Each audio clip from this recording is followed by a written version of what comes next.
I'll come back to this because understanding the role of Foucault is so important. Here's another expression. This is flower of life. It's the idea of 7 wheels within wheels within wheels. This represents, in this diagram, we have 7 wheels. And each of those wheels has a 7-fold nature. Looks like the Star of Bethlehem flower in the Rescue Remedy. It's called the seed of life, is one of these spheres. Wheels within wheels. That somehow the influence of the divine intelligences works through these kind of centers, these 0-point centers. There's not the 1 0 point then manifests as 7. He places them in the 6 directions of space and one in the middle, the central wheel. The swift and radiant one produces the 7 Laya centers and seats the universe on these eternal foundations. And I say in my writing, the 7 Laya centers are the 7 0 points, using the term 0 in the same sense that chemists do, to indicate a point in esotericism, where the scale of reckoning of differentiation begins. You see, the idea of a singularity in modern physics, that is the point at where differentiation begins. Because of the uncertainty principle, you can only measure to a certain distance and you can measure no further because you pass beyond differentiation. But that's what Blavatsky is saying. Now, this is the most important concept, and this is the last one I have on Blavatsky before we come to modern science. This is very complex material. But this is Blavatsky's metaphysical view of the causes of the laws of nature. All of the so-called forces of nature, electricity, magnetism, light, heat, etc., etc., far from being modes of motion of material particles, are, in essence, in their ultimate constitution, the differentiated aspect of that universal motion. The universal motion being the ceaseless breath. When Foucault is said to produce 7 Laya centers, it means that for formative or creative purposes, the great law stops, or rather modifies, its perpetual motion on 7 invisible points within the area of the manifested universe. The great breath digs through space 7 holes into Laya, to cause them to circumgyrate during Manvantara, which means a period of manifestation. So, now imagine, this is in 1888, and Blavatsky was saying all the laws of physics are really due to these 7 invisible points circumgyrating, established in higher dimensional space. Like, wow, like how bizarre. It's hard to even conceive of what she was talking about. But wait now to see where we come to in modern physics. And we'll come back to this quote. Okay, so I come back to this point where we began before. Now we'll go into science. What did science discover since Blavatsky? Oh, my goodness, what's that? Oh, the universe emerging from a singularity point. You see, people don't realize even something so basic as the concept that our universe emerged from a singularity. Blavatsky predicted that by over 100 years. That's astonishing. I mean, you look around you in the world, what would lead you to believe our huge, huge universe emerged from a point beyond perception? She did. Okay, and that's just comparing. In the standard Big Bang theory, the universe begins with a point of 0 volume and infinite density and temperature, a mathematical impossibility known as a singularity. This is a singularity. These are different depictions of singularity from science magazines or books. Singularity is actually assigned a Planck's length of 10 to the minus 33 centimeters, which is a billionth the diameter of a proton. Okay, so like pretty small. Okay, it's also assigned a Planck's time of 10 to the minus 45 seconds.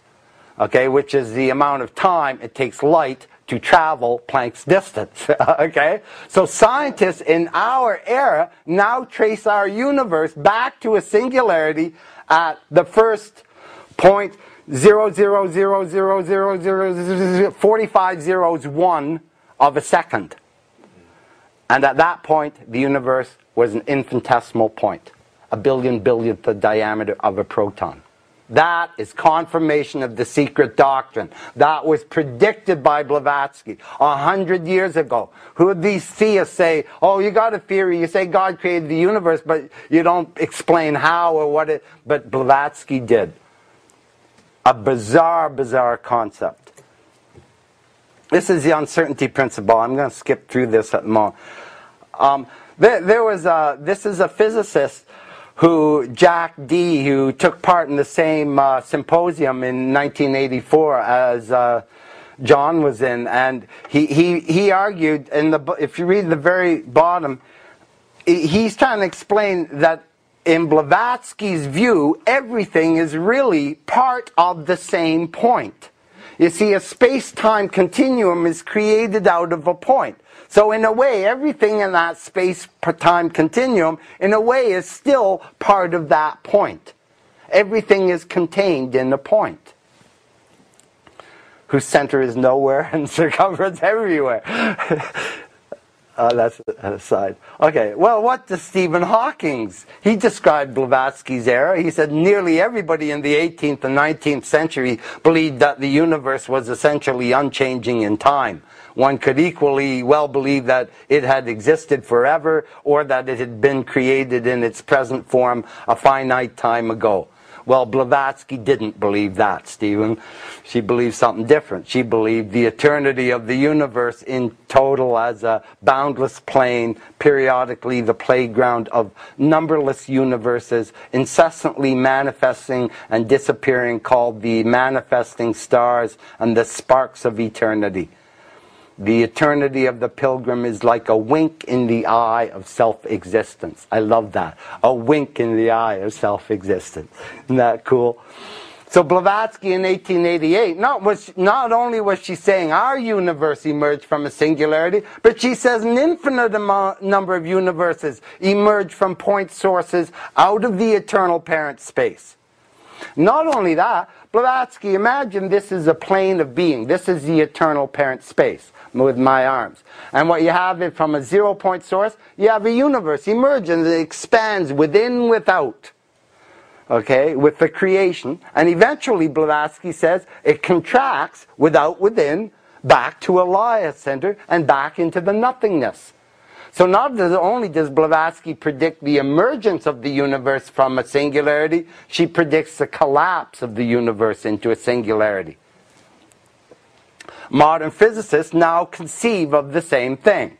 That our universe, if there's enough matter, might eventually overcome the expansion, and it could begin a phase of contraction and eventually contract back to the dreaded singularity at the end of time, which they call the Big Crunch. Begins with a big bang and it ends with a big crunch. It begins with the alpha point and it ends with the omega point. That's what Blavatsky predicted. It's another depiction of a universe emerging out of the quantum vacuum depicted below. The sea of infinite energies, and it gives rise to all these different new universes. This is depiction at different levels of the quantum vacuum. The first level, 10 to the minus 12 centimeters, space seems empty. But the deeper you go into it, you see the violent turbulations within the quantum vacuum, the ceaseless breath. Okay, I need to move along a bit, so I'm not going to, but on the right is physicist Heinz Pagels. He says the old idea of the vacuum, that it is empty space, nothingness, has also changed. It is not empty, it is a plenum. And he goes on to explain that all the forces of nature, all the quanta of nature, everything is latent in the nothingness. Blavatsky predicted that 100 years ago. Now in science they believe in what it's called vacuum genesis. Well, Blavatsky believed in vacuum genesis. She didn't use that term. Yeah, it's so beautiful. I know, it's beautiful. Unbelievably beautiful. Okay, this is another depiction of the quantum vacuum at different levels and how you go deeper and deeper and it's more and more turbulent. This is zero-point fields in modern physics.